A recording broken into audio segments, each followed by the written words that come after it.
今天要给大家分享一款养颜润燥的糖水木瓜银耳羹。亮点在于我是用电饭锅煮的，不用担心溢锅，也不用看着火候把食材丢进去，就可以等着喝了。我提前一晚泡发了20克干银耳，冲洗干净，沥干水分，再剪去根部的硬块，把它撕成小块，放入电饭锅的内胆中。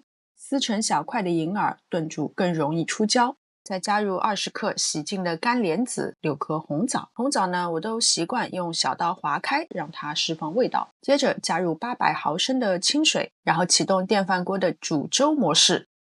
200克木瓜去皮去籽以后切块备用。这个时候第一轮的煮粥模式完成了。其实此时的银耳莲子羹已经可以喝了，不过今天我们还要加入木瓜，顺便再加入50克冰糖。木瓜最好不要选用那种完全熟透的，也不要切得太小块，不然煮完就都烂掉了。这一次启动加热模式，这一次过后浇制满满的木瓜银耳羹就完成了。煮银耳羹最麻烦的地方莫过于容易溢锅，用电饭锅来做，既能避免它溢出来，还不用一直守着锅，厨房小白也能够轻松搞定，而且一样能煮出浓稠的效果，入口软糯又带一点微微的弹性，每一口都是胶原蛋白啊，搭配木瓜让整碗甜汤更滋润也更丰富。